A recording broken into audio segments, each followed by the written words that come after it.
Hello, listener. Welcome to Azara's Fist, an amateurish production. In this game, as in all our games, the players at the table are utilizing various safety tools to ensure we all have a great time. We encourage you to use the safety tools at your disposal while listening as well. Content warnings for this episode can be found in the episode description.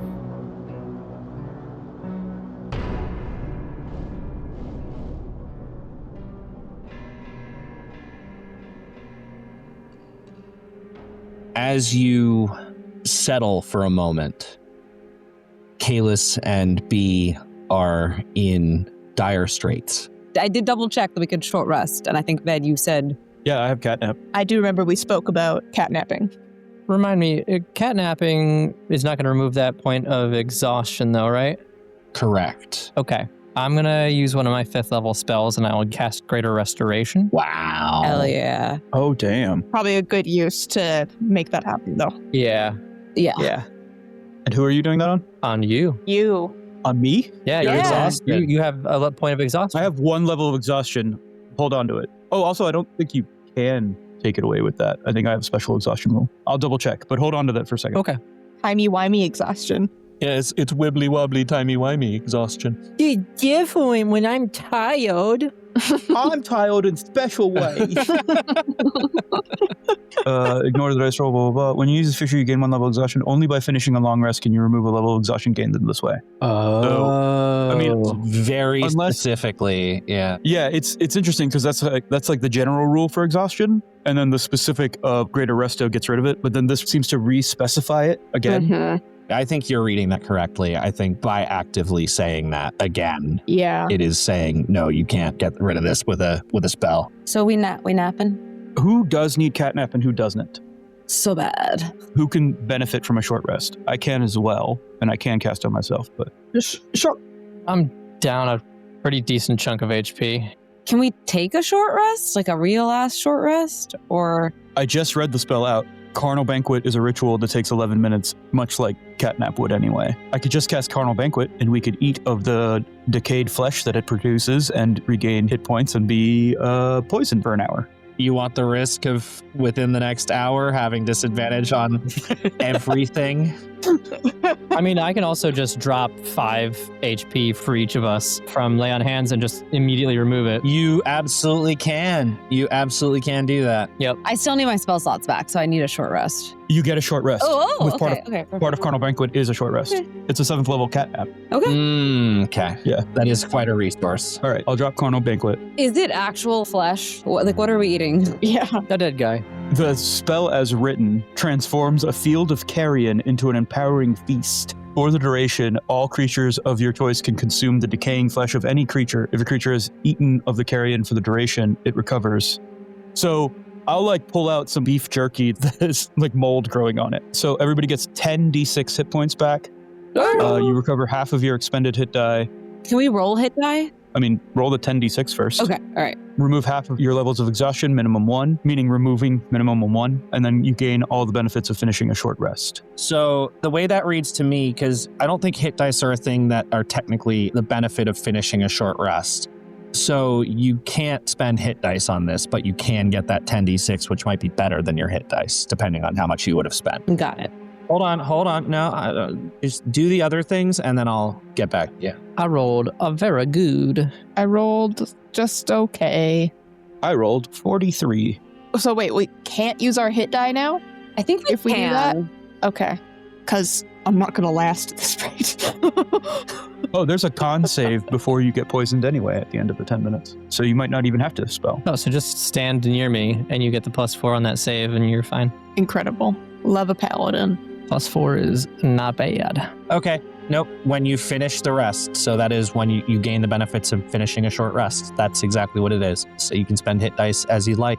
Oh, so the cool thing about this is that it would let you, if you had already spent them, recover some to be able to. That's dope. If we were just stuck at the end of multiple, gives you a little bit more power. Justin, I know that this is a ritual and I can cast it using 10 minutes or 11 minutes to cast the ritual, but because you're being so dope about this, I'm going to use a 7th level spell slot to cast it in a minute, which I also think is the safer choice given where we are. Yeah. I'm not going to lie, if you guys had used catnap, there would have absolutely been some rolls to do. about it. That's fair. Yeah, I fully expected that. 10 minutes standing alone in this hellscape. So yeah, 1 minute to do this one. I don't know that you'd have had 10 minutes, but you certainly had 1 minute. Cool. I'm back to nearly full. Takes B an inordinately long amount of time to eat the moldy jerky. Like everyone's like, Jesus Christ, B, we gotta go. Come on, just eat it. Eat it or don't. Buck doesn't even chew it. He just horks it down. You know, it's really funny to me that B, of all people, is the one having a problem with this. She's got good chefs at home, okay? Had. B's family does not fuck around with food. Once we do the mechanics thing, I'll test the spell for the audience once we do the mechanics thing. I don't want to know what the sauce is in B's family. It's delicious with Parmigiano Reggiano. A lot of meat sauce being served in that house. We're not fucking Sweeney Todding people. Allegedly. Ved, go ahead and tell us what this spell looks like as you cast it. As we stand here amongst the ectoplasm or dust of the things we've just destroyed, are there any remains, Justin, of the things that we killed? There are no physical remains. Everything you fought is like a spirit. I think Ved takes out some rations from their pocket, and they're that like unidentifiable meatloaf. And I don't mean meatloaf, I mean brick of meat that you get in MREs sometimes. And Ved will scoop some of the dirt off of the ground and crush it into it. And as they crush the dirt of this land of death into the meat itself, it rots. And you see time ravage it with mold and maggots, and it becomes this festering piece of carrion. And then Ved takes both of their hands and covers it and concentrates for a minute and then releases it from their chest, and a banquet table appears. Every type of meat that was used in that brick is now here in like whole muscle pig, form. turkey, chicken. Yeah, exactly. Rabbit. That one guy, we'll leave him at the end of the table. Every type of meat is now deliciously prepared ahead of you. If you eat of this, it will heal you and help with your healings and things, as if we had taken a longer time to bind ourselves and take care of ourselves. And Ved's gonna walk up and grab a big old hunk of turkey leg and just start chowing down. It's delicious. You can't even taste the maggots. So it is still maggot? There's a small bowl of really well-prepared maggots, but the rest of the meat isn't. So there's like a dish that is maggots, but the rest of the meats, they're separated. So if you eat the turkey, you're not getting any maggot unless you add maggot yourself. You know, we don't pre-maggot your turkey for you here at Shea Carnal Banquet. I want my turkey pre-maggoted. How am I going to make sure there's no diseases in there? They eat the necrotized flesh. It's the best part. But yes, everybody can eat of this, and then in 10 minutes, you need to make a con saving throw to see if you're poisoned. How does it taste? It tastes delicious. Okay. It tastes like good, well, it's a banquet. Just try not to think where it came from. Isn't that all food, really? Exactly. All food is made with suffering and turns to poop. That's true. I'm glad that we're all finding some humor in the middle of this dark and deceased forest. It is important to stay happy. I am going to dive in. Kaelis will come around and find something. Whatever. When do you want us to check if we're poisoned? Go ahead and do that now. You all have a +4 to your Constitution saving throw. Constitution. Unfortunately, it's a very large banquet table, and Buckley is 40 feet away from you at the head of the table. Your spell save DC is 20. It's a nat 20. It's my first nat 20 that I've Nicely done. rolled since we've actually been recording the episode. Incredible. As a show. That Then can't be your it's first probably not actual used at the crit. right place. Yeah, I crit in the prequel, not prequel, but the like pre-campaign. prologue. Solos. The prologue. Yeah. I haven't crit since. Listen, So I'm funny. happy your first nat 20 is against my save. I know. Like of all the times. It's one of the nastier saves. But your DC is 20 if you... So thanks to Buckley, I got a 21. So I am not poisoned. I got 25. I got a 28, but it was a nat 20. I rolled an 8 on the die for a 20 without Buckley. So 24? Yeah, so 24. if I was- yeah. 24. Listen, if Justin was like, no, you fucker, you get to be further away. You were in the woods when it hit you. I'd say fair. The spell is pretty nice. You just immediately walk over 5 HP of lay on hands. No, that was dope. I love that.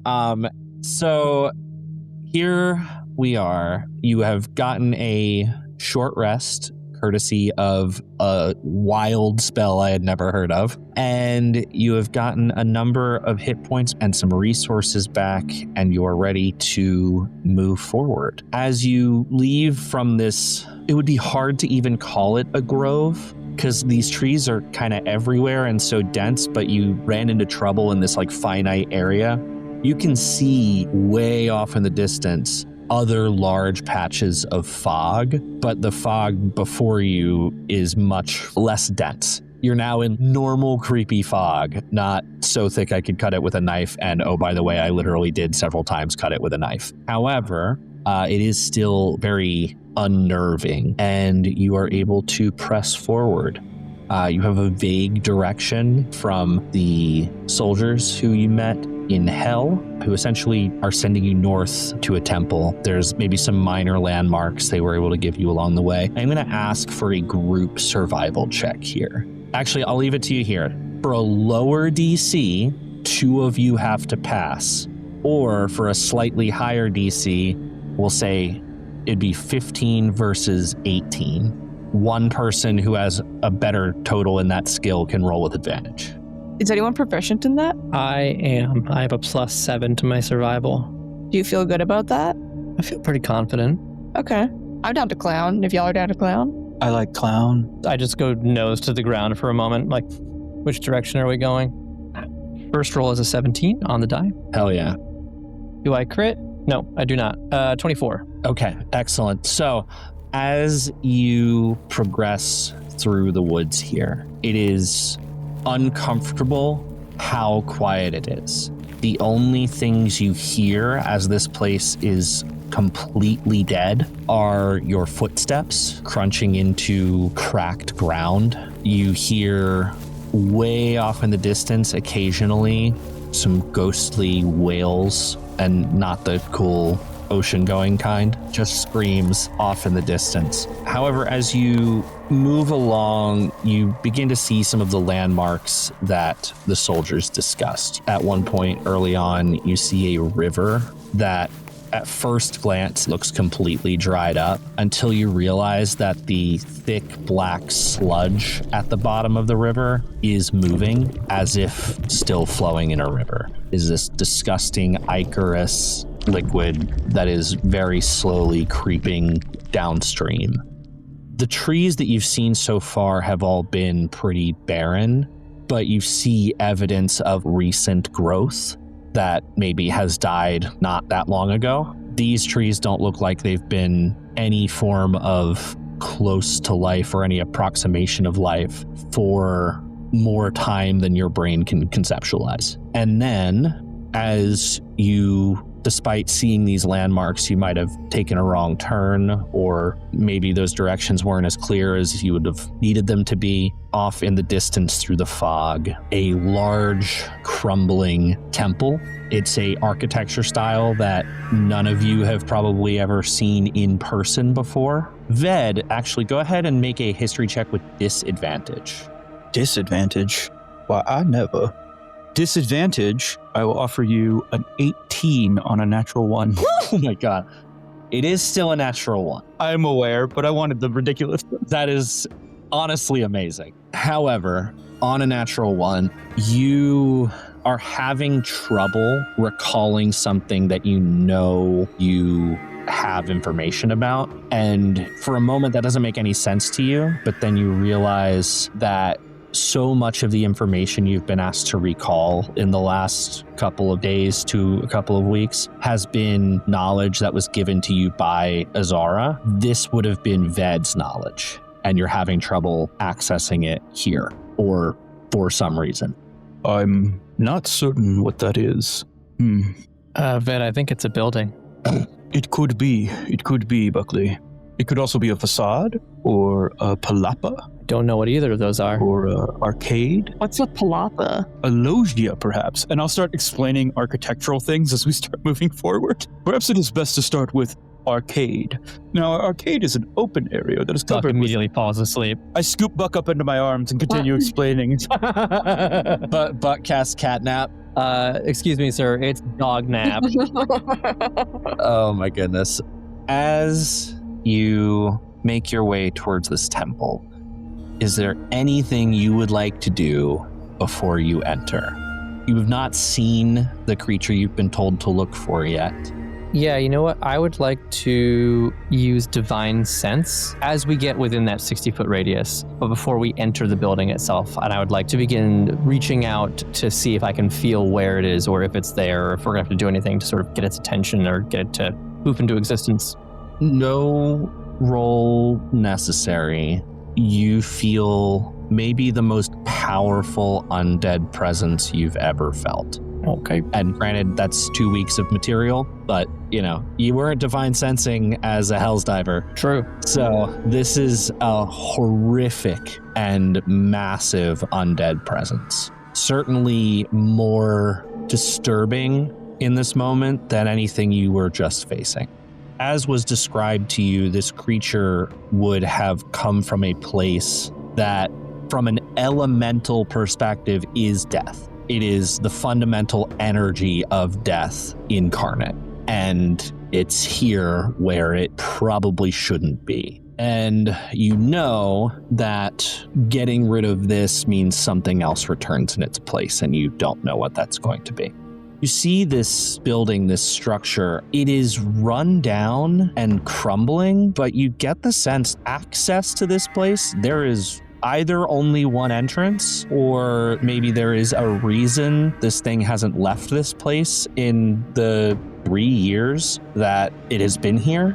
But if it also doesn't need to leave, it's not gonna try to leave a place that it's enclosed in. You get the sense that anything that needed to leave here would need to be less than 20 feet tall, or be able to make themselves less than 20 feet tall. Guys, it's not because it's over 20 feet tall for sure. It's some other reason. Are you sure? It seems like a very specific rule, Yeah, it does. It does seem like that, doesn't it?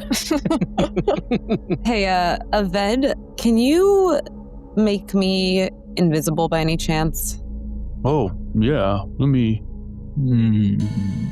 Ved's gonna walk over to you and think about it for a moment. Once we get closer, stay near me, because I'll need to touch you for this. I'll invisify you as soon as things seem to get bad. I mean, there's also a chance that this thing doesn't matter. I don't know if it senses with its eyes or if it has eyes or... It's only a 4th level spell slot, so it's not a big deal. As Kaelis and Buck are sizing up these 20-foot doors, without even really resituating themselves, Kaelis is going to cast Armor of Agathis just in a moment of anxiety. It just happens almost. It's just ee. I need to know now at what level you are casting that. I'm going to cast that at 2nd level. Okay. Because you have sorcerer slots and warlock slots, right? I'm using a warlock slot for that, yeah. I'm going to boop everyone with a Fortune's Favor. What do? Remind me, please.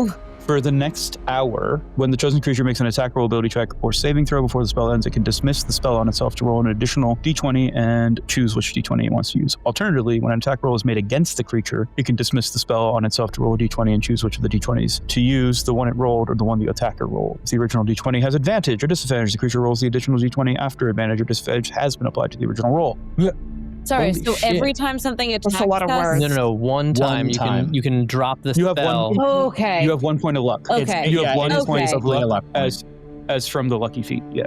Go ahead and roll 44 and see how many of those spell slots you actually spend. I could just upcast it, but you're not wrong. It's a 2nd level spell slot, so we're looking for 2s. That's 2 2s. Jesus Christ. So that's a 4. That's a 4, everyone. And another 2. Amazing. So Ved will go to each of you, and Ved puts their thumb on your forehead and leaves a little green smear on each of our foreheads, including their own. And it looks a lot like a deep, but it is mostly green with a small white fist in the middle. Cool. Internal to it is a mote of chronoturgy that will reset you for a moment. You'll shift in time just a little bit. So that is the Fortune's Favor. That is the Fortune's Favor. That's rad as hell. That's so cool. Amazing. I've had 3 luck points. This is my favorite. I bet you say that to all the luck points. Stop it. Oh my god. When Kaelis casts Armor of Agathis on themselves, it's a little of smoke, but it's snow. And Kaelis already has a bit of a vibe of the girl from The Ring, in this form. And so now being extra pale, extra cold, but then almost looks a little less sallow than before because of like the rosiness coming up in their cheeks and across the bridge of their nose. But like little bits of frost on their eyelashes and all of that. Incredible. Justin, has it been 16 hours since we woke up in hell? No. Okay, then we're all still undead. Cool. Unfortunately for you, this thing does not care. I mean, that's fine. That's totally fine. I'm just trying to make sure I remember all the shit I did. There's a reason nothing else is here. But yes, you are currently reading as undead. I'm assuming that's because you cast it at night and it's a 24-hour spell? Yeah. Cool. Awesome. As you enter, is there anything anyone does in particular in terms of moving around in the space? I'm going to say you have a round to orient yourselves, and if there's anything you want to do PC creep-wise, now's the time, and then you are going to recognize what you are dealing with. Only thing I want to do is in that moment right before we dive into combat, I do want to pop my aura of vitality in anticipation of combat. Incredible. And as you do that, as you pop that aura of vitality, we can have everybody else say the one thing they're going to do as well. But as you pop that aura of radiant energy, that divine energy is immediately going to...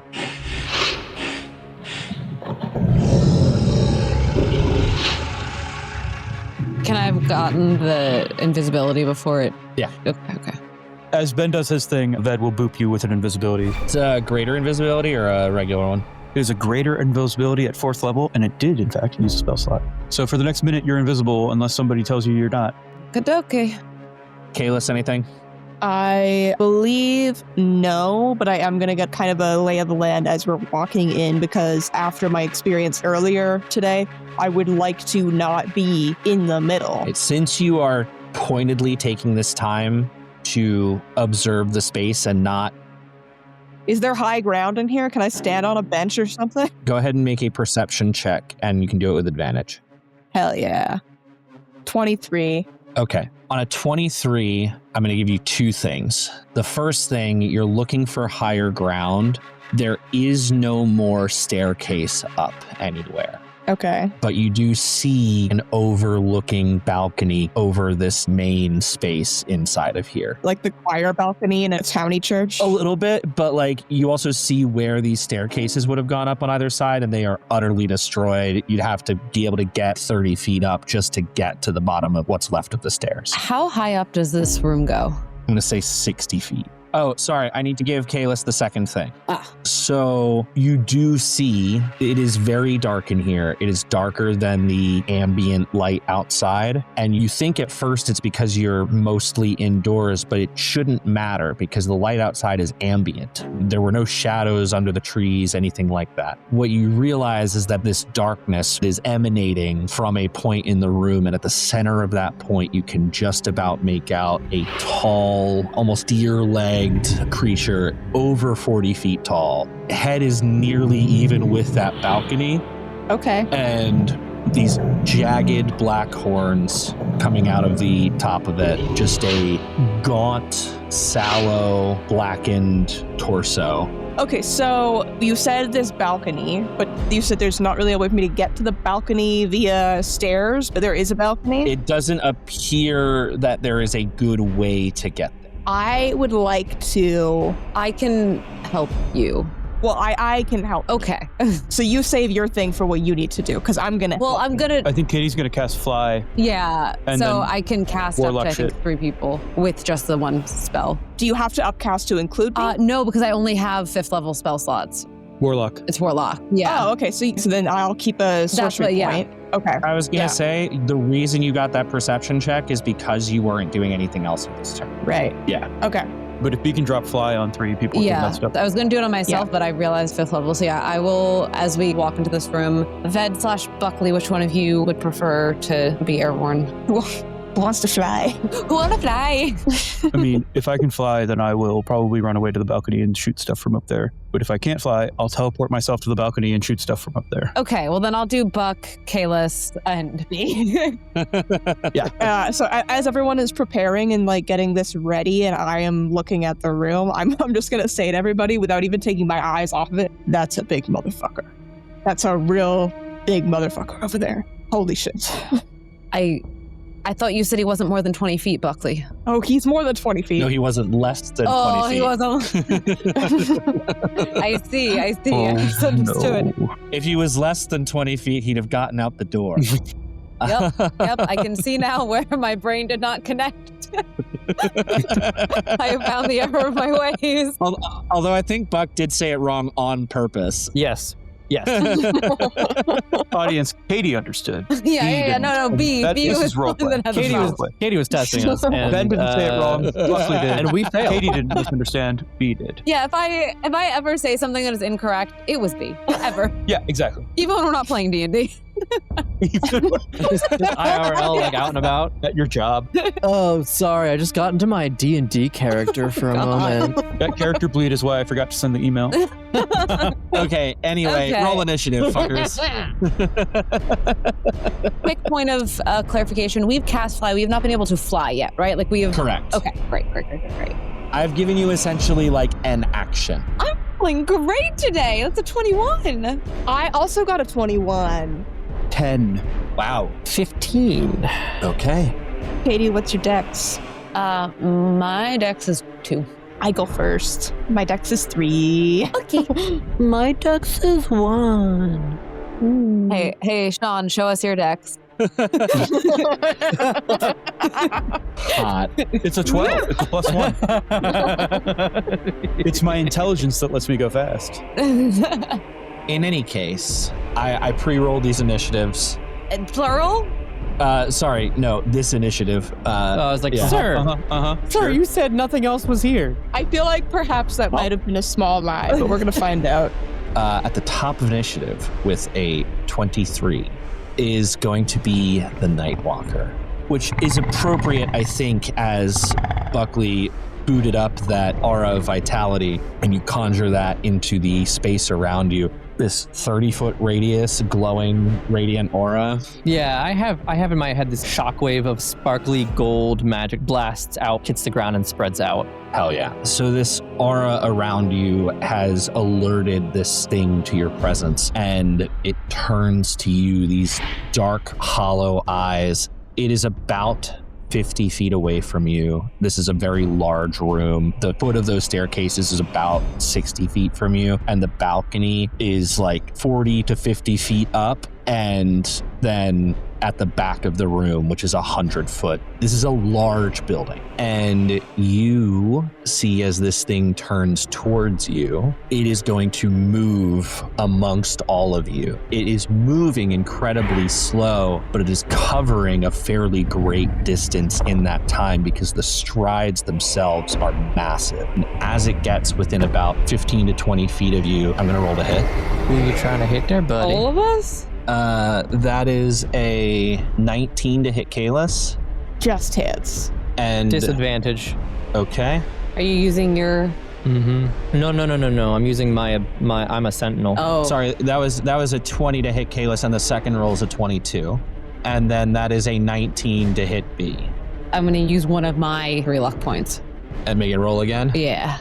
What is the language of luck? Do I have to use the new roll, or do you choose which of those 2 rolls I use? I choose. Okay, good, because that's a natural 20, and you're going to want to use the first roll. I'm going to use that first roll. Yeah, that would have been real bad. I'm so tempted to just be like, luck point, but I won't. I'll accept my fate. But now I am going to roll some damage, and this is going to get real nasty real quick. Guess maybe I should be using my sentinel to just make attacks against this guy and get damage out rather than trying to mitigate damage. Yeah. And always just pop you guys back up with 1 HP so you can just do whatever you need to do. I will remind you of the screenshot I sent you in the Discord a little bit ago. Oh, a creature dies if reduced to 0 hit points by the Nightwalker and can't be revived except by a wish spell. So don't die. If you need help, all out, I will spend my action keeping you alive. Which is gonna be important because that is 58 points of necrotic damage to Kaelis, and unfortunately much less. Why would you say it like that, Justin? 36 points of damage to B. Good news. I rolled a natural 19 on the die to stay concentrating on fly, so we like that. I also need Constitution saving throws from both of you. Do we get +4 from Buck? Yes, you do. +4. As long as you're staying within 30 feet of me, you will always have it. Oh my god, 15. 19. Both of your hit point maximums are reduced by that amount. Oh. By the amount of damage we took? By the amount of necrotic damage you just took. Oh. So I can only have 93 hit points. That's correct. Okay. Wait, sorry. It's not reduced to the amount we took, it's reduced by the amount. By the amount Okay. you took. Yeah. Because I was going to say, suddenly that 36 feels really bad. Katie's like, I have 36 HP? No. Well, that's bad because if that was one hit, then I can take 2 more. I have 93 out of 93 of my maximum hit points now. Excellent. Oh, that's not good. I don't like it. And that's going to be... Oh, wait. Oh, no. I misread the ability. I can't do 3 attacks. I can only do 2. I'll get you next turn, Buck. That's going to be Kaelis' turn. You feel... Like shit. Immediately. all its Nightwalker did, it did not slash at you. It looked at you, it saw into your soul, and decided it did not like it. And you felt the life essence that you hold inside of you leave your body. That's like spooky as hell. Yeah, I don't like it. And you felt a very similar thing, Biatrice. No, I'm not thrilled. I've been happier. I don't love it. Oh, I'm very sorry. Wait, no, this is incredible. Shawn, bed, amazing. Yes, you're welcome. Any creature that starts its turn within 30 feet of the Nightwalker must succeed on a DC 21 Constitution saving throw or take 6d6 necrotic damage. Which is an average of 21, which would be doubled to 42. Undead are immune to this aura. Oh, you motherfucker. Let's go, baby. Cool sunglasses emoji. Wow. I didn't remember that when I cast the spell. I don't know that you had told us it was going to be a Nightwalker at that point. I don't think so either. I don't think so. No, Yeah, you just but like when we got into today's session and you were like, it's a Nightwalker, I was like, oh, that's going to look like I did at least. That's stunning. Yeah, I don't think so. I think if we go back and watch the tape, we go back and find that you did that when you knew we were going to Dead Place. Yeah. Yeah. Yeah. Wow, that's incredible. So nothing happens at the start of your turn. Go right ahead, Kaelis. Wow. I feel like that would have killed me if that had happened. For real. You can't make a 21 con? I mean, the way I roll, who knows? Yeah. Okay, so you said the balcony is 40 feet up? Yes. And it's not something you're going to get to in a single turn unless you dash. Got it. Do I want to dash? Perhaps not. Okay. I was thinking about starting with way too much, but I think I'm going to chill and just do something reasonable that makes sense. This is a big creature, right? Is real big. Okay, so being that it is a large target, would you say that perhaps if I was casting a twinned spell, I could... No. But there's so much real estate for hitting. There are literally creatures that are big enough to have multiple hit point pools for different parts of their body, Right. and that absolutely would work. Okay. Filing that away for when you inevitably pull that BS out. Okay, then what if instead of twin spell, I quicken spell and did one of the bonus action? Remember, it still can't be 2 leveled spells in a turn. You can do that and a cantrip. I'm double cantripping this time. Cool. Awesome. So I am going to... Is that 8 Eldritch Blasts? No, I'm going to firebolt. Okay. But I, after feeling this crushing of my own spirit, just from this single glance, this icy looking Kaelis is going to reach out with her hands and shoot flame out of one hand in a flame-throwing beam. And then immediately afterwards, almost layered over top of each other, throw up the other hand and start shooting flames out of that one as well. And I will roll these for that. It is extremely unlikely that you will miss. 25 to hit, and that's a crit, baby. Natural 20 for a 32. Give me 12d10. Let's go. All right. 47 points of fire damage on that one. And then You said 47 plus 23. plus 23 is 70 points of damage. However, What you saying? you know that you've hit this thing in what should be a vulnerable area. Right. And as the fire comes into contact with it, you almost see a little bit of when you heat liquid nitrogen, it's just dissipating away a little bit, but it's not doing as much damage as you expect it to.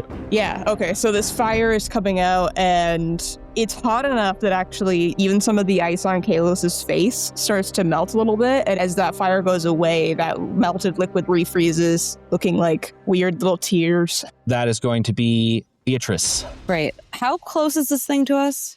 It is 15 feet away from you, All right. like towering over you. I'm going to go up and over 60 feet, like my max fly movement speed, just to get as far away from this thing as I can, also heading towards the balcony right after Kaelis. In doing so, you are truly only like 15 feet above its head. Remember, up and over is 40 feet up. This thing's very tall. I'm going to go up and up. Okay, so you're now at the ceiling, 60 feet up.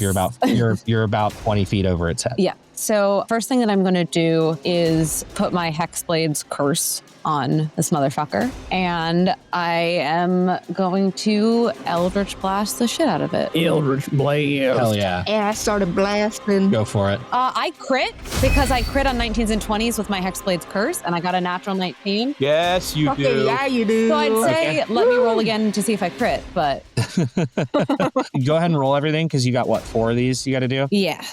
I promise you're not killing it this turn, no matter what kind of damage you do. So Okay, so 1 crit, 1 14 plus 12, which I'm assuming hits. you hit on anything but a 1 or a 2. Okay, another hit, No, I'm sorry. You hit on everything but a 1. another hit, another hit.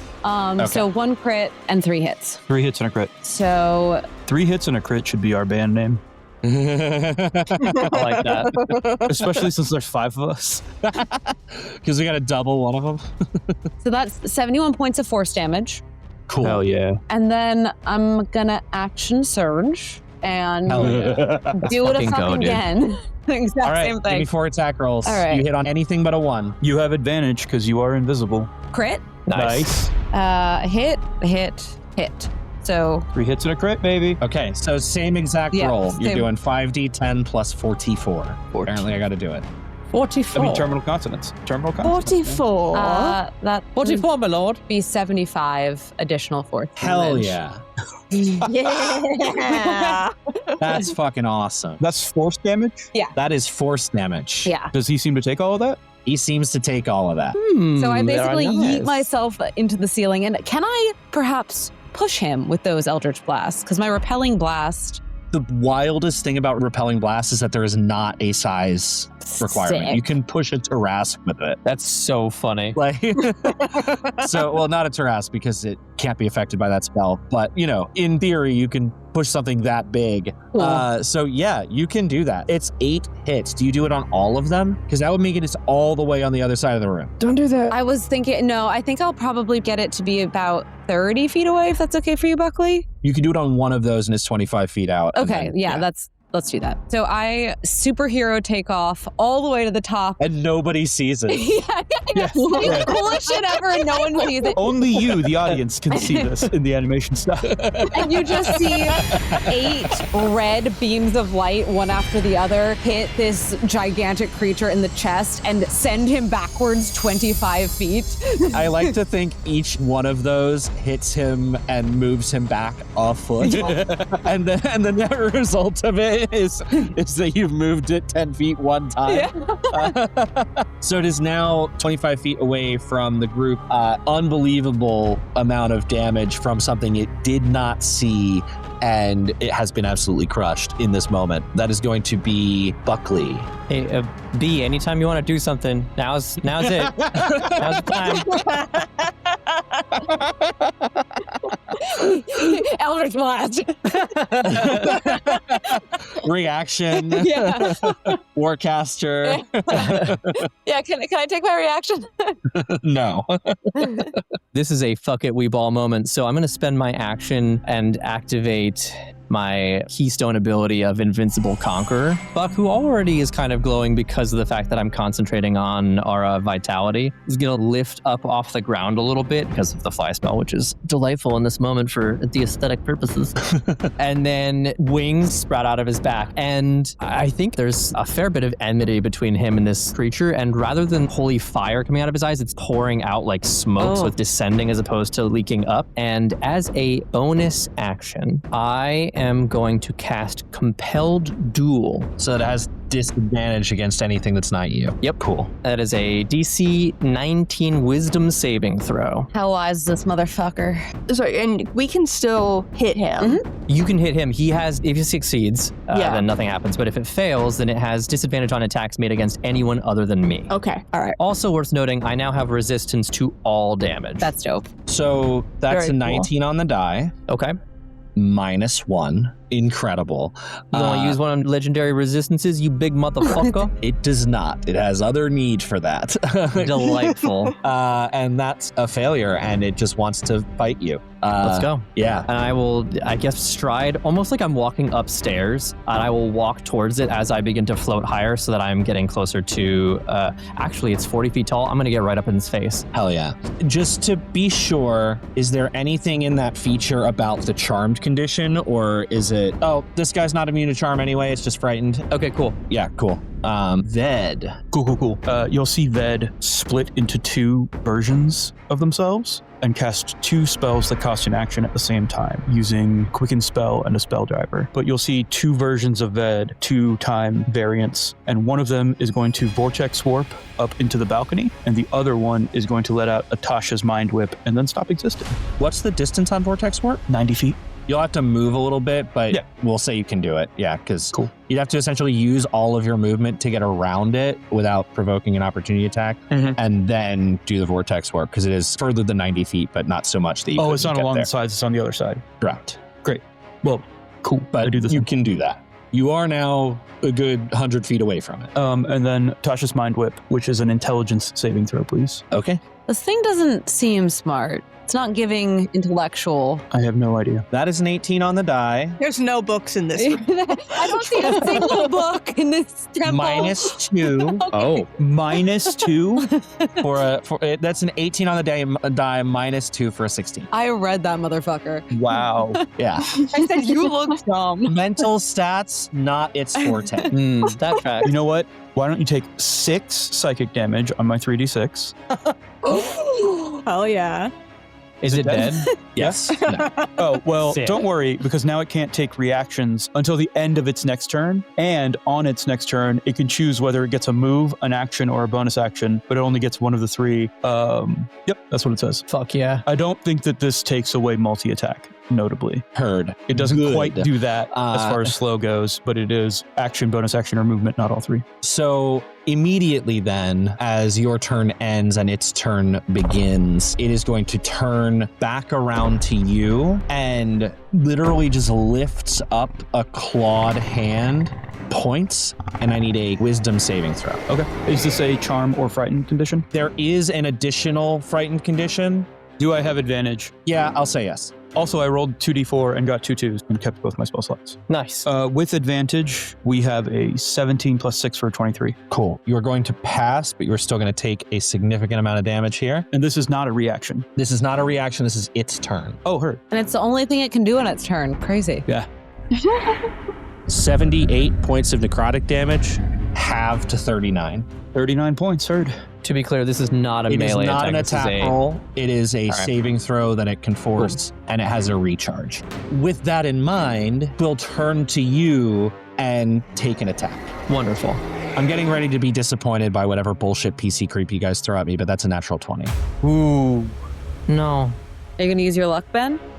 Yeah. I also happen to have the lucky feat, but I am going to use my point from Ved. That's 24. That does still hit. Not a crit, though.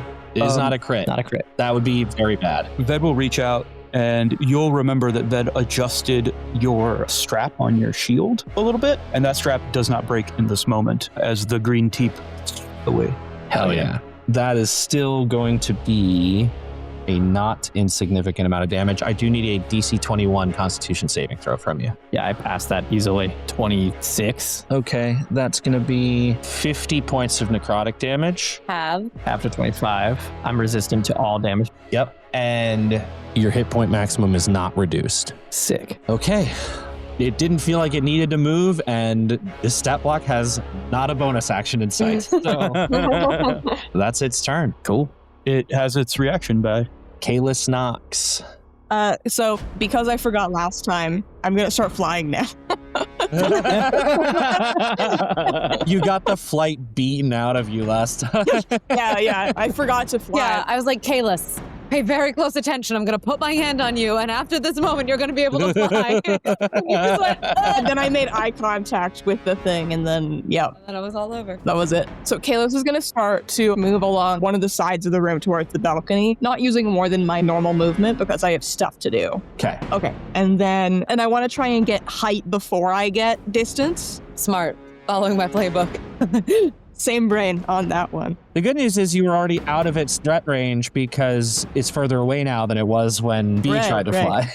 I'm just trying to maintain that distance. And then I am going to... I respect your distance.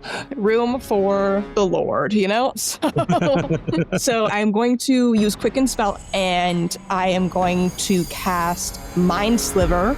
So I will need a intelligence saving throw. We've established DC of 20. Not very bright. Yeah, it fails on anything but a nat 20, I'm sure, and it did not get that Okay. one. So. Hell yeah. So that is going to be a shit-ass roll. 8 on 46. Incredible. Ow. That hurt me, I think, more than it hurt it.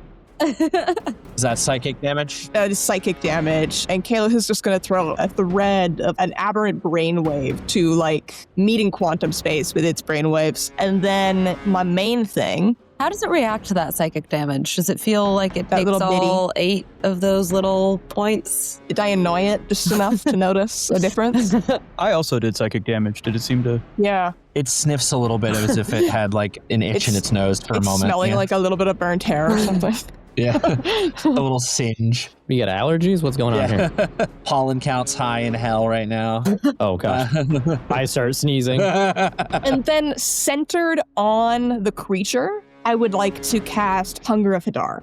Hell yeah. Oh, hell yeah. Tell the kids at home about Hunger of Hadar. So, kids at home, what it says, as per the rules, you open a gateway to the dark between stars, a region infested with unknown horrors. A 20-foot radius sphere of blackness and bitter cold appears centered on a point within range and lasting for the duration. This void is filled with a cacophony of soft whispers and slurping noises that can be heard up to 30 feet away. No light, magical or otherwise, can illuminate the area, and creatures fully within the area are blinded. Any creature that ends its turn in the area must succeed on a dex saving throw or take 2d6 acid damage as milky, otherworldly tentacles rub against it. Milky slurpy tentacles? Milky, slurpy tentacles. Justin, I did make my concentration check on greater invisibility. Incredible. That is very important. So yeah, it is surrounded by darkness, slurping, milky tentacles. I'm gonna give it the ick so bad it's gonna kill itself. Oh my god, you're like a teenage girl. Just grabs a rope, throws it up over one of the beams holding up the ceiling, and just hangs itself. Yeah. So that's does it do any damage when you cast it or just on start and end of turn? It is start and end of turn. And are there any conditions associated with it? Blindness if it is within the 20-foot radius. Okay, cool. I was looking for blind sight or true sight. I found neither. Does have dark vision, but that's not what this is. So that's going to be Biatrice. Just realized that I can keep this thing in there the entire time, because if it tries to move away, I whack it. I won't miss. and it cannot move. Yeah. It is going to be stuck in Hunger of Hadar for the rest of this fight. Buckley, I love that. This is the best day ever. Just tentacles in its mouth, in its nostrils the whole time. Just so you know, Yes. you will also have disadvantage to hit it because it is fully within this darkness. The area is considered heavily obscured. I'm letting you know to roll with disadvantage, which cancels out your advantage, which is a straight roll. Yeah, that's fine. I'm going to scoot myself back a little bit more and have this moment where I look down at my dueling cane and I'm like, well, shit, it worked so well last time. And I'm just going to Eldritch Blast again. I cannot make this up. 1 crit 3. That's amazing. 5d10 plus 44, please. 3 hits and a crit. Coming to on tour to a place near you. So that is... That's the title of our biopic. We're at 77 this time, points of force damage. Wow, just getting better and better. Is it dead? Nope, it's getting chunks taken out of it. Not dead. Do we still have the mental connection between all of us, or is that gone, where we can communicate? Yeah, Rary should be up. Okay. I think I'm just going to say through the bond, listen, I think I got a good thing going. If you need me to switch it up, let me know. But for now, I'm just going to sit tight and blast. Keep blasting. No, I'm fine over here. Don't get hit. It didn't look good. It doesn't feel good. I think something is fundamentally changed within my soul. Oh, did it hit you too? Because I was actually talking about Kaelis. No, it hit me too. Did you not hear me go, ow? Oh, that was you? I don't sound anything like ow. Kaelis and I sound I couldn't see you. I forgot you existed for a little bit. And then, again, he says he's not. Object permanence. I guess my fundamental question with you, Buckley, is are you a dog or do you have ADHD? I don't know how to spell ADHD, but it sounds like I might. Right. I don't know how to spell ADHD. Can someone else please hit this thing? I can't. I disconnect from the psychic conference. Incredible. Hey, did she just hang up? Buckley, that's your turn. Please. All right. With your ADHD. Yes. I don't know what an HD is back. Dr. Sis got 80 of them motherfuckers. I'm gonna just start swinging at this guy. 2 attacks. I have disadvantage. Yeah. Yes. We're okay. It's blinded though, so attacks against it have advantage, so it cancels out. Okay. You hit on anything but a nat 1. Amazing. I'm just gonna roll and see if we crit. What is your to hit? I should ask that. Plus 12. Yeah, if you get a 2, you hit. Well, I got a 9 and a natural 20. Cool. Guess which one of those I'm using a 5th level smite on? Yeah, I'm gonna say it's definitely gonna be the regular hit, right? Yeah, 100%. Cool. One slayed, one played. No backsies. So that's gonna be 18d8. Yeah, boy. We love to see it. Fuck him up. Fuck. Plus 18d8 plus 6. That's 96 points of damage on the first attack. Hell yeah. How's it looking? It's hurting. It's not having a good Have time. we solved your Excellent. Nightwalker puzzle, Justin?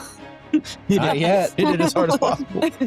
And then I'll hit it with level 4, so another 8d8 plus 6, another 42 points of damage. Excellent. Justin frantically adding hit points to Nightwalker. No, I did that before the combat. Fair. This version of this Nightwalker has more than the max die roll value of the hit dice in the stat block. That seems fair. Yeah, for sure. And it's still not lasting as long as I would have liked it. That'll be it. Yeah. All right. So I'm just gonna hack into this thing. Oh, hang on. I just realized that I needed to make a DC 12 concentration check when you hit me before for compelled duel. Yep, that's 19. I need to call Morgo and tell them we need to add hit points to the god stat block. Okay, that your turn? That is my turn. I don't have anything else I can do. Ved. Yep. Welcome to Ved. I don't think you can put me out of my misery right now, but you might. I've been surprised by you before. I mean, I knew what I was going to do going into this. Am I in the Hunger of Hadar? In order to hit it, I think you would have to be. Okay. So entered it and took 2d6 cold damage, or is it just start your turn there? And that's why I pulled Start the your spell. turn or finish your turn there. Yeah. So you need to dex save against Kaelis's spell save. DC 20. That's a 19 on the die plus 5. Yes. Cool. Awesome. And you don't take any half damage, which is cool. Sick. Go ahead. I'm so tempted to upcast this, but I'm going to keep those spell slots. I'm going to cast Disintegrate at its base level of 6. Fuck yeah. I'm going to need a dexterity saving throw 20. Saving throw of 20? Yep. No. Okay. 71 points of damage, sir. Wow. That's big. You know what? I didn't say it before you rolled the damage, so I'm not going to do it. This stat block does not normally have legendary resistances. This one does. Definitely feel like I should have used one there. But it is still standing. You see one of its arms is gone. It has Thanos away one of his arms. You'll watch as its arm ages and withers and then cracks into dust and falls off of its body. I need you to understand like the uncanny valley here. As you see something that does not age, it is eternal, and yet it ages and withers and dies. I would love if the aging process was the sun's dying out at the end of the universe. It does not age, but the universe will end. We're in the same headspace here. The arm is now existing in a time where nothing exists. Enjoy your heat death, bitch.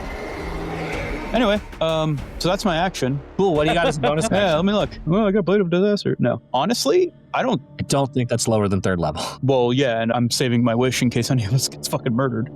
That's it. I think I'll look around the balcony. Where the fuck am I? Cool. That is going to be its turn. Now, math. I am going to make a wisdom saving throw. I'm going to say right now, I'm giving myself a DC of 15 for it to even think to not try to leave your threatened radius. Fair? Yeah. Sure. That's a 13 on the die, -1 for a 12. It fails. So instead of doing the smart thing, which would be to kite around you to get out of this mist, it is going to back away. Cool. That's a 14 on the die. I definitely hit him. Yes. That's its AC on the die. Sweet. Amazing. 20 points of damage. Excellent. And it's stuck. So that is its turn. It is not under the effect of some ridiculous thing. It does take 2d6 points of damage at the start of its turn, which is 4 points of cold damage, which it's resistant to. And it can't move. You're right there. KT, roll a d6 for me. What do I want it to be? Not a 5 or a 6. Would you be sad if I said it was a 6? I'm not going to be sad. You are, though. Oh, no. Oh no, he is sad. I was going to say, Justin, if it's doing the finger of doom thing again, doesn't it have to see? It probably? does. I don't know, but I feel like those abilities tend to be if it's within at one eyesight. creature, it can see within 300 feet of it. This enervating focus ability does not require line of sight. And currently, only one person is in front of it. Yes. So with disadvantage, Yes. 22. That does hit. And again, DC 21, right? and that's a yes. And you'll need another one because that's a 26 with disadvantage. So I need 2 DC 21 con saves from you. That's the first one, 23, 24. Oh my God. So already halved, it's 35 because I'm essentially just not going to double it for your vulnerability. Cool. I'm being very kind about that because I literally did say that vulnerability overcomes all resistances, but since you have burned a big resource to do that, I think this is going to allow that to happen. Cool. That feels fair. In that case, that's going to be 35 points of necrotic damage. Mhm. You passed both of your saves, and then that is another 26 points of necrotic damage. Cool. That means I need to make concentration saving throws. What you said? The first one was 36 and 28. 36 and 28. Okay, Yeah. so 18 and 14. Yes, on the 18. Yep, that's a better roll. All right, cool. I maintain concentration. Awesome. And then that is going to be, man, not being affected by that aura is like Crazy. unbelievable. That is 6d6 Around. every start Yeah. of your turns. And it is going to end its turn in the acid. Eli, go ahead and roll 2d6 for me, Hell yeah. 7. which it reduces to 3. Every little bit hurt. Hey, the only hit point that matters is the last one. So that is going to be Kaelis. Go ahead. Alrighty. Let's take down this big beast, all right? Okay, so I am going to shoot with my magic hands So I am going to use Quicken Spell again, because that's my new favorite thing now. And I am going to Eldritch Blast first. Okay. That's going to be a 20 to hit. What's your spell attack? Plus 12. Nat 1, you miss. Okay. For the people at home want to know, a 20, a 24, a 22. Hit it. And hit it. a crit. Hit it. Natural 20 on the last 3 hits and a crit. Welcome to 3 Hits and a Crit, the name of our podcast. We're changing the name of the podcast. We haven't It's released gotta any be episodes 3 yet. hits and a crit. Honestly, 3 hits and I a think it's crit. 3 hits and a crit. It's a better name. 3 hits and a crit's pretty good. Okay, so for the crit, that is going to be 19 points of force damage plus 9. I don't know how to add that. Someone else. 28 points of force damage. Thank you. And then plus 5. 33 points 30, of yeah. force damage. So that after these licks of electric blue energy shoot out of Kaelis' hand, I am going to send out the last one, that last shot of electricity again in a last-ditch effort, knowing that we're approaching the end, and it looks a little bit different than the Eldritch Blast, and I'm going to cast Mind Sliver again. If you could get me a intelligence saving throw. It does not crit, it fails. Incredible. 46 psychic damage, and that is 14 points. Very, very hurt. You see, this thing is not experiencing pain or agony. It is just trying to kill what is around it so it can have more death. It is not doing that very well right now, and it is missing an arm. There are holes through its torso. You want more death? I'll show you more death. That is going to be Biatrice. So anyway, I started blasting. Hell yeah. Hey, you know what? Please only roll 3 hits. That's a hit. That was 2 hits and a third hit, but that was a 2. So almost wasn't a hit. But it's still 3 hits and a crit. But the first one was a crit, right? It's 3 hits The and a 3 hits crit. and a crit. Hits and a crit. Unfucking believable. We have to do it. That is unfucking believable. So that's going to be a total of 76 points of forced damage. What does it look like as you eliminate this massive being, knowing that there is something else that's going to happen as this happens? Yes, Buckley? We can't see it. It's in the Hunger of Hadar. We can't see shit. So, this is what's going to happen. The new creature is born out of the hunger of Hadar. Hey, guys. You hear almost a groan, and you feel a little bit of that energy recede.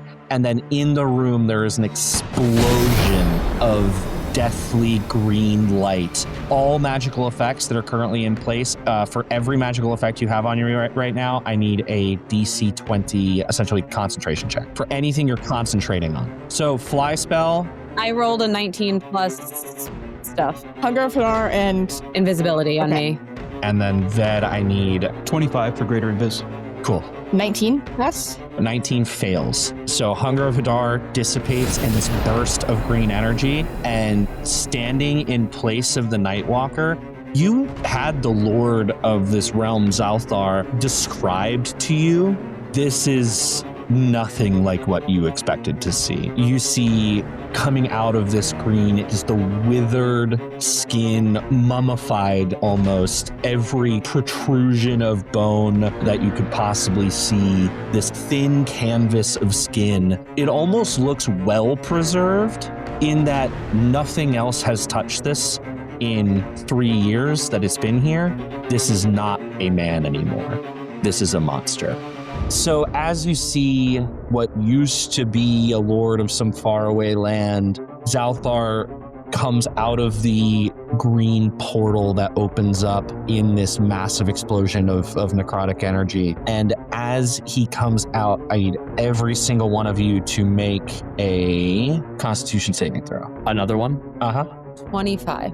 Damn. I've been rolling. I'm not going to jinx it. You know what? I'm not going to say Oh, anything. God. Okay. That's a natural 20. That's a 6 total. 26 total. And Kaelis, don't forget you have your moat, your deep. Oh my God. I'm going to use that. I might consider using I'm going to use it. So, yeah. Okay. So I can re-roll and pick. That's the dealio, right? Yes. Oh, thank God. Okay. 19. Is that better? A 19 is just enough. Because I was going to say, I have something I could add to that if I need to, but if that'll pass, then I'll. Hey, DM, I don't know how nice you want to be, but my Master of Hex says when a creature cursed by my Hexblade's curse dies, I can apply the curse to a different creature I can see, provided I'm not incapped. Would that moment of switch... I'm going to allow it. Okay. Hell yeah. You could have seen them both at the same time. Yeah. Perfect. Okay. It would have been difficult to see, but I'm going to allow it. I have a mechanical question for you about this Oh boy. new individual. You said that what you see before you is no longer a man, but a monster. And the reason I ask about this specific verbiage is because I am considering hold person. Is person? This creature is not a humanoid. This is no longer a humanoid? Okay. I know it's a little bit metagamey, but I wanted that's to a great question. clarify that. That's a great question. I am down for that question. Okay, so that's 14 points of thunder damage, already halved. So Buck, because you have a resistance, you'll have it again. So that's 7 to Buck, and then, yeah. Then that is... And this effect happens to us even though we're flying in the air and not grounded? Yes. Okay. This is that blast of energy. Got it. I have reflavored for a one-time ability the spell Destructive Wave. Hell yeah. Hell yeah. That's going to be a much better damage roll. Since all of you passed, already halved, it's 24 points of necrotic damage. For Buckley, that is 12. We are still in initiative order. Buck, it's your turn. How far away is this guy? He is basically right where... Yes, he's like right next to you. All right, sweet. This is going to come as a shock, but I'm going to attack him. Okay, one's a crit because I do 19 and 20, and then the other is an 18 on the die, so a gazillion, 30 to hit. The 30 to hit and a crit. Go ahead and roll your damage. I'll do a 4th level smite on the crit. 81 points of damage on the first attack. Hell yeah. I think I'm out of 4th levels. Oh, I'm not out of 4th levels. Yeah, okay, 4th level it is. 36 more points of damage. Cool. Oh, I should have said this on the first attack, but that's okay. On my second attack, I will also use Shield Bash. I need him to make a DC 19 strength saving throw or be knocked prone. That I could do. Okay, good. 18 on the die, 23. All right, I will continue to use that on him. And then as a bonus action, I will start concentrating on... Is a Shield Bash not a bonus action? No. When I make attacks through Shield Master, I can just immediately make a bash with my shield if it's equipped. I feel like that's 2024. It is 2024. Player's Handbook 2024. The old one was bonus action? Yeah. I'll use my bonus action on that. That's fine. Okay. Yeah. That's gonna be Ved. Hola. Dude is standing there. He hasn't done anything, right? Other than explode out with a destructive wave. Okay. Can I center a 20-foot sphere somewhere to catch only him and none of my friends? Yes. Okay, cool. Essentially behind it. Yeah. Because it's facing off with Buckley right now. Yeah. In that case, I'll ask for an intelligence saving throw as I'll drop Synaptic Static 20 feet behind him. Thankfully, slightly better intelligence mod than the last guy. Oh, and that's a 19 on the die. Oh no. Oh, thank God, it's proficient. It's only a +1, but then it's a +6. I'll burn my teep and have him reroll. Okay, same roll, 19. Well, so 25. hey, such is life. You still take half damage on 8d6, so let me roll that real quick. It's not gonna be nothing. 28 points, and you do not have muddled thoughts. Cool, excellent. Justin may have muddled thoughts, but he does not. He seems to take the damage. Yes. Bet. And then I actually rolled a little bit fortuitously on initiative because he has a very low initiative, but at initiative count 6, it is going to be Zalthar's turn. Let's see, Buckley's right in front of him. Do I think he's going to last another round, or do I want to do something sick?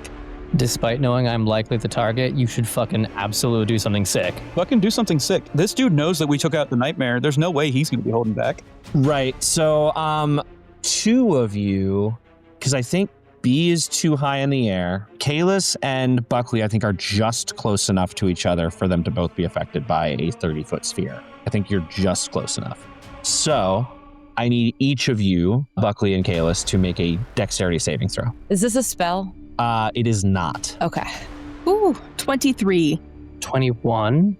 Okay, so you're both going to take half damage on this. Buckley, you're going to take a quarter damage. I'm going to have to roll these separately. So the fire damage, oh my God, 5 6s out of 10d6. So that's 44 points of fire damage. halved to 22, Okay. and then halved again for Buckley to 11. Oak and dope. Holy shit, that's crazy. And then 64 points of necrotic damage, 32 for Kaelis, 16 for Buckley. Okay. Guys, I am officially comfortably below half health. I am uncomfortably at a third of what I started with and half of my current. Is anybody below 100 hit points? I'm below 100. Okay, thank you.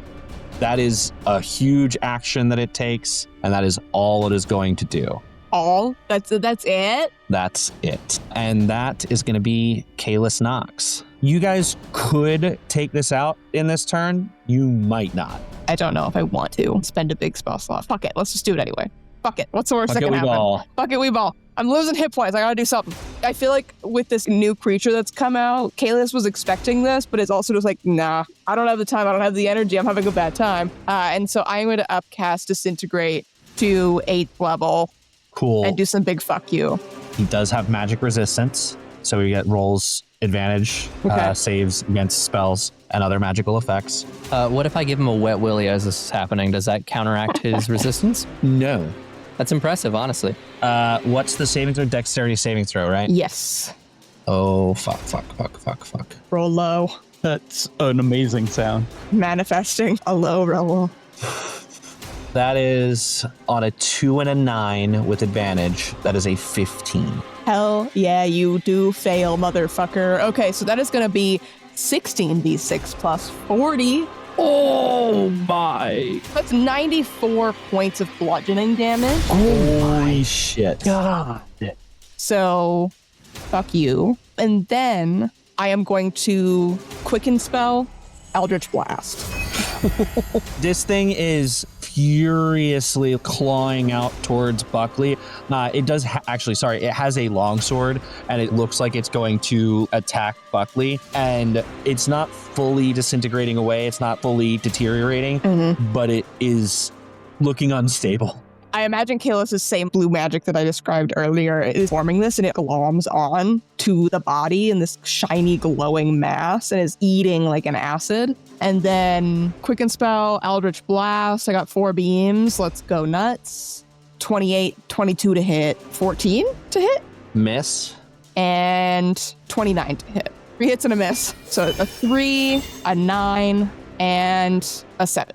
So 19 bludgeoning on top of the 90 whatever. I think that's force, Eldritch Blast. It is force. I lied. I also think Disintegrate is force, but it's fine. Is that the end of your turn, presumably? I'll take advantage of some of my movement to just reposition myself. Maybe still eking towards the balcony in the event that I do need that out, you know? In the event that I need the balcony, yes, I would like to be still moving in that direction with whatever movement I have. Incredible. So it is going to use a legendary action and take a swing at Buckley. I kick him in the mouth.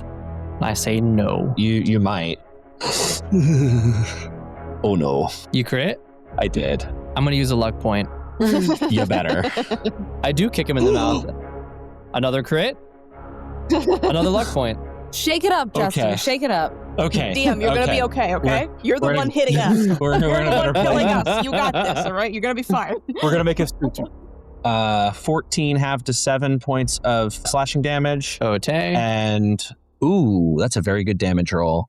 54 back to 27 points of necrotic damage. Dope. Out of curiosity, Yes. were you at that moment below 100 hit points? No. Okay, cool. Does he have a thing where... Very nasty things. Okay, go ahead. You would have passed the save anyway. It's a DC 15 con save. Oh, yeah. Or be slain instantly. Oh, cool. That's rad as hell. Wait, a construct or an undead is immune. boom. Insanity. Shawn is the real fucking MVP. Oh man, that's incredible. Anyway, we didn't even have to find that out, but that's so cool. Are they immune to the damage too, or just the No. permadead? Just the 9 lives stealer longsword effect. In any case, that is going to be Biatrice's turn. I am going to swoop down diagonally towards it. So I'm still hovering a decent amount in the air, but I'm moving closer. And I am going to huck the gem ideally at its face. If it lands at its feet, that's just okay. Give me an attack roll. Just give me a ranged attack roll. So your Just- dexterity plus proficiency. Just alley-oop it and I'll kick it into his mouth. What is my Something very funny about the stat block I'm using. That's 23. Yeah, you hit it right in like the forehead. Perfect. Oh. And then I assume that at that moment, the gem sort of starts to rend itself apart. Yeah, so it shatters on the vaguely covered skull of this creature. And as it does so, a mist starts to come out of where the gem was. And all around this creature, you see a dozen spirits led by the one that gets literally between Zalthar and Buckley. And Whoa, watch those cheeks there, bud. gives you a look for a moment and then turns back around and looks at this creature and just death stare. And then all of these creatures begin to swarm in on Zalthar. Go ahead and take the rest of your turn. Yeah, so as that's happening, I'm going to cast Major Image to make it look like there are 7 times more of these people. And I'm going to say, hey, bud, some old friends want to say hi. Hell yeah. Awesome. Rad. So this emotionless creature looks at you and then looks back at Garrick, and then a single bloody tear drips down its face. And then it is going to be, I'm not kidding, I pre-rolled these initiatives. These are the plural initiatives that I pre-rolled. Right after you, at initiative count 18, Garrick and his crew. It's a 20-foot cube of other Garrick and crews. Right, basically. It is just a swarm of the faces, and I think unconsciously what happens, there's been so much time magic from Ved and cosmic horror-y kind of stuff coming from Kaelis, and the sheer force of will between you and Buckley. And what happens is these images that you conjure, you expect just to see more of what you've seen, which is already these other specters, but you see faces you don't recognize. And as this mummified lord turns his head to behold these images, it is seeing the faces of all of the people who he has wronged in life, and they are all coming to get their comeuppance. And on that note, let's let you guys have a little fun with this. Bed and I'll say B because you summoned them. Go ahead and roll attack rolls and add a +8. 27. 21. Okay, you both hit. Go ahead and roll 4d10, each of you.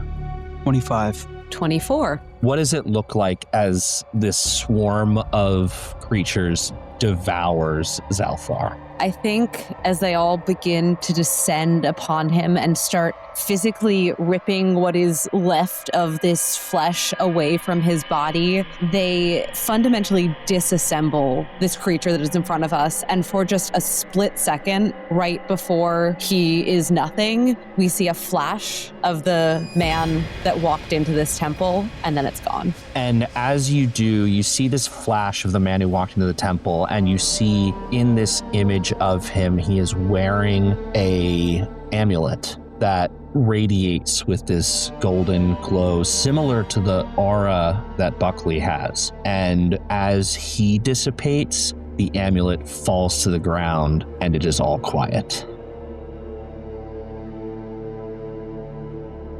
And that's where we're going to pick up next time.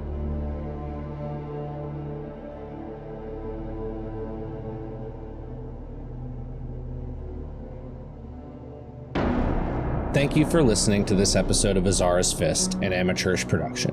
You've just heard the voices of Eli Shanks as Kaelis, Katie DeMatteis as Biatrice, Shawn Banerjee as Ved, Ben Martin Mooney as Buckley, and Justin Lane as everyone and everything else.